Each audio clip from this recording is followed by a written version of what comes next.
Dişe diş, ana kan, intikam, intikam. Sahip çık. Ahmet buyurma, kardeşine sahip çık. Ahmet buyurma, kardeşine sahip çık. Filistin, tarihin her döneminde medeniyetlerin beşiği, kültürlerin kaynaşmanın elimizde şekillenecek. Bu topraklarda barışın ve huzurun hüküm sürdüğü bir dünya hayal edelim.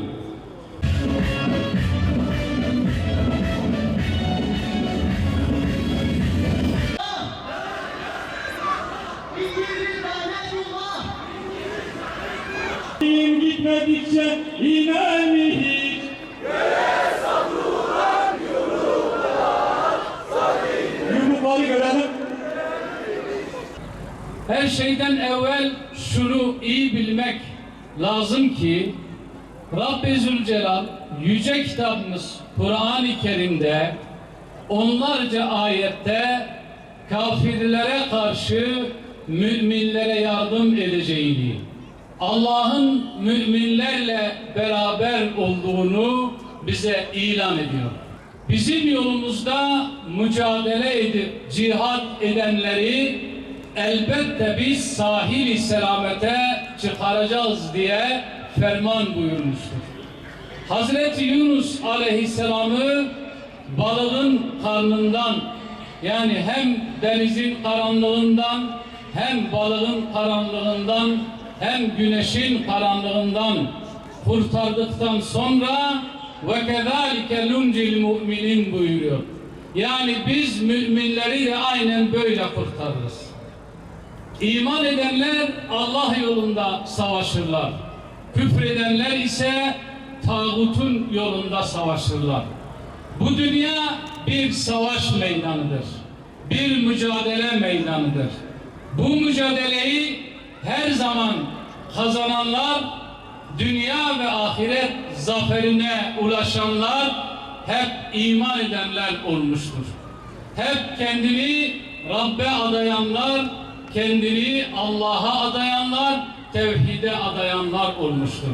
Bizler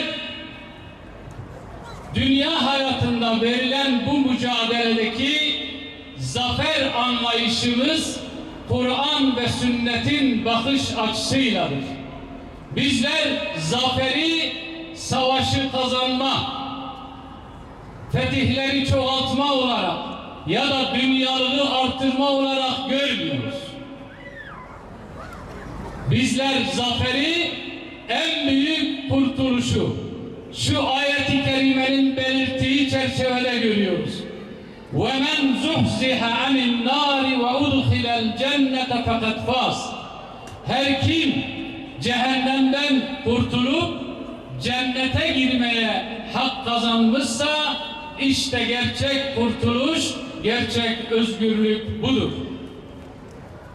Eğer bizler Allah yolunda bıkmadan, usanmadan, dünya nimetlerine aldanmadan mücadele edersek, Rabbi Zülcelal'ın yardımı mutlak surette bizimledir, Müslümanlarla beraberdir. Bakın 1090 yılında Haçlı seferlerinin başladığı ve 1187-1190 yılına kadar Selahaddin Eyyubi'nin Mescid-i Aksa'yı özgürlüğüne kavuşturduğu ana kadar yaklaşık 100 yıllık bir dilim içerisinde nice sultanlar, nice melikler Haçlılarla işbirliği yaptılar. İslam alemini sattılar. Müslümanları sattılar. Kendi saltanatlarını, kendi koltuklarını muhafaza etmek için İslam alemine ihanet ettiler. Haçlılarla işbirliği yaptılar. Binlerce, yüz binlerce Müslümanın kanına girdiler. Hatta Haçlılar Kudüs'ü aldıkları zaman sadece Kudüs'te 70.000 tane Müslümanı katlettiler. Kendi saltanatlarını muhafaza etmeye çalışan, kendi saraylarını korumaya çalışan o sultanlar sonradan rezil ve zelil bir şekilde yok olup gitmişlerdir. ya Selahaddin Eyyubi gibi kahramanların eliyle ya da kendilerine kölelik ve uşaklık ettiği Haçlıların eliyle gitmiştir. Şimdi eğer bugün içinde bulunduğumuz bu zaman diliminde aynı şeyin tekrar ettiğini görüyoruz. Aynı şeyin tekerrür ettiğini görüyoruz. 2 milyara yakın İslam alemiyiz. Ama üzerimize ölü toprağı serilmiş. Yöneticilerimiz İslam aleminin yönetimini elinde tutan birçok lider Yahudilerin ve Hristiyanların uşağı ve onların hizmetçisi konumuna düşmüştür. Hamas ve İzzettin Kassam bizlere bunu gösterdi. Bizden olup da bizi arkamızdan hançerleyenlerin gerçek yüzünü gösterdi.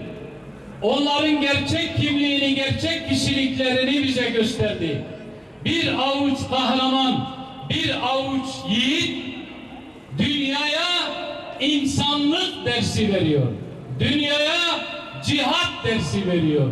Dünyaya savaş ahlakının dersini veriyor. İslam ülkelerinin yöneticileri koltuklarında, saltanatlarında rahat kalacaklarını zannetmesinler. Çünkü öyle gaddar, öyle zalim, öyle kural tanımaz bir düşmanla karşı karşıyayız ki hiç perva etmeden, hiç kimseden korkmadan Fırat'tan Nil'e kadar arz-ı mev'ud topraklarını her fırsatta dile getiriyorlar. Bakın, hiç dikkatinizi çekiyor mu? İzzettin Kassam İsrail'i vurduğunda burada yerli Yahudilerden feryat-ı figan çıkıyor. Yerli Yahudiler o şanlı direnişi karalamak için adı gazeteci olur, adı sanatçı olur, adı tiyatrocu olur, adı her ne olursa olsun Kassam orada vurdukça burada ses çıkıyor. Siz değerli gençlerin, kardeşlerimin, bacılarımın gerek Diyarbakır'ımızda gerekse Türkiye'nin birçok ilinde duyarlı, vicdanlı Müslüman kardeşlerimiz İsrail'i protesto ettiğinde İsrail ürünlerini satan, İsrail'e mermi gitmesine sebep olan ürünleri satan o insanları protesto ettiğinde İsrail'den önce buradaki Yahudi uşaklarından ses çıkıyor. Buradaki Yahudilerden ses çıkıyor. Onların sesinin çıkması, çığırtkanlıkları ve dahi havlamaları asla bizi yılgınlığa iletmesin. Asla bizi yerimizde oturmaya sevk etmesin. Eğer bizler bu etkinliklerimizle, bu protestolarımızla, bu mücadelemizle İzzettin Kassam'a, Hamas'a, Gazze'ye, Mescid-i Aksa'ya yaptığımız bu azıcık destek buradaki yerli Yahudileri eğer korkutuyorsa, eğer onların bağırmasına sebep oluyorsa demek ki biz hak ve hakikat üzereyiz. Ve bu yaptığımız eylemleri, bu mücadeleleri daha da fazlalaştırmak zorundayız. Değerli Filistin sevdalıları ve basınımızın güzide temsilcileri, 9 ayı aşkın bir süredir Gazze'de soykırımda bulunan Siyonist İsrail rejimi caniliğine ara vermeden devam ediyor. Şehit sayımız 40.000'i, yaralılarımızın sayısı da 90.000'i buldu kardeşlerim. Yardım tırlarını dahi kamufle aracı olarak kullanan Siyonistlere ABD özel birlikleri de bu katliamlarda eşlik etmiştir. Yaptıkları tüm hilelere rağmen çok sayıda leş vermekten kurtulamayan işgal güçlerinin kesin mağlubiyetini göreceğimiz gün inşallah çok yakındır. İyice zıvanadan çıkan Siyonistler insanlıktan uzak bir halde terör saldırılarını sürdürürken kamplarda gerçekleştirilen son saldırılarla bizler sözün bittiği yere varmış bulunmaktayız. Değerli Müslümanlar, Siyonistlerin anlayacağı tek dilin silah olduğu net bir şekilde bir kez daha ortaya çıkmıştır. 9 ayı aşkın bir süredir Siyonistlere direnen Gazze halkının da Filistin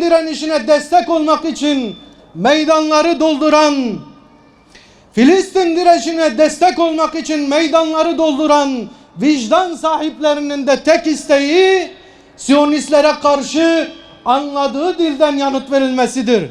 Bu bağlamda İslam ülkelerinin liderlerine büyük bir sorumluluk düşmektedir. Vakit merhum Erbakan hocamızın dediği gibi İsrail'e karşı güç gösterme vaktidir. Zira İsrail rejiminin kınamalardan, sözlü tepkilerden anlamadığı ve bu tutumu umursamadığı gayet açıktır. Bundan dolayı Diyarbakır'ımızdan tüm dünyaya bu şerefli haykırışta bulunmayı bir görev addediyoruz ve diyoruz ki İsrail ancak ve ancak silahlardan anlar.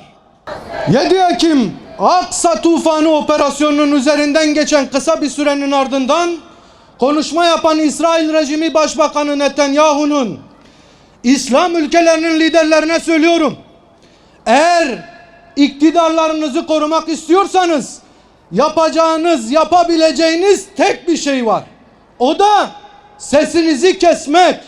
Sözünü dün gibi hatırlıyoruz kardeşlerim. Buradan hareketle diyoruz ki bugün içerisinde bulunduğumuz zillet halinin en büyük müsebbibi İslam ülkelerinin aciz liderleridir. Ey İslam ülkelerinin liderleri, Allah'tan korkun. Allah'tan korkun. Koltuklarınızı düşündüğünüz kadar ahiretinizi de düşünün. Sizin yüzünüzden Gazze'de çocuklar şehit oluyor. Sizin acziyetiniz ve korkaklığınız yüzünden Gazze yanıyor. Ve sizin etkisizliğiniz yüzünden Gazze'li kardeşlerimiz soykırıma uğruyor. Değerli katılımcılar, buradan kendi ülkemiz yöneticilerine ve özellikle Sayın Cumhurbaşkanımıza da seslenmek istiyoruz. Allah rızası için İsrail'i kınamayı bırakın ve artık fiilen harekete geçin. İsrail'i tanımaktan vazgeçin. Gazze'ye İslam barış gücünün gönderilmesi için gereken tüm adımları atın. Bugün Gazze'nin en çok beklediği ülke Türkiye'dir. Türkiye. Lütfen Gazze'li kardeşlerimizi hayal kırıklığına uğratmayın. Artık konuşmayı bırakın. Artık yardım kampanyaları bırakın. Eğer Müslüman kardeşlerinize gerçekten yardım etmek istiyorsanız kurşunlarınızla yardım edin. Bugün Müslüman kardeşlerinize yardım etmek istiyorsanız kurban kampanyalarıyla değil, füzelerinizle yardım edin. Eğer Müslüman kardeşlerinize yardım edecekseniz mitiklerle değil, ordularınızla yardım edin. Kardeşlerim, Filistinli kardeşlerimiz bugün insanlık dramının en acısını yaşıyor. Ve sadece kendi toprakları için değil, tüm İslam coğrafyası için bedel ödüyor. Öyle ki Filistin direnişi bugün sadece kendi topraklarını koruma yahut özgürleştirme maksadıyla mücadele vermiyor. Filistinli kardeşlerimiz aynı zamanda Bağdat'ın, Şam'ın, Doğu Türkistan'ın, Diyarbakır'ın ve İstanbul'un selameti için de mücadele ediyor. Bugün bizler çok iyi biliyoruz ki karşımızda bulunan İsrail adlı terör organizasyonunun hedefi yalnızca Gazze, Kudüs yahut Batı Şeria ile sınırlı değil. Bugün İsrail Gazze'de başarılı olduğu takdirde Siyonistlerin yarınki hedefleri Hatay'dır, Diyarbakır'dır, Adıyaman'dır ve İstanbul'dur ve daha birçok şehrimizdir. Bundan dolayıdır ki Hamas sadece Filistin için değil, Türkiye için de savaşmaktadır kardeşlerim. Diyarbakır İslami Sivil Toplum Kuruluşları olarak bizler Hamas başta olmak üzere Filistin direniş hareketlerinin ne yanında ne arkasındayız. Bizler bugün Filistin direnişinin ta kendisiyiz Allah'ın izniyle. Malımızla, canımızla, takatimizin sonuna kadar bu mücadelenin bizzat ortasında olmak için tüm imkanlarımızı seferber etme mücadelesi içindeyiz. İnsanlara güç ve sabır bahşet. Ey merhametlilerin en merhametlisi, Filistinli kardeşlerimize adaletin ve barışın ışığını göster. Bir gelecek nasip et. Filistin'in direnişi insanlığın vicdanıdır. Bu vicdanı asla susturma. Adaleti ve barışı bizlere ihsan et ya Rabbi.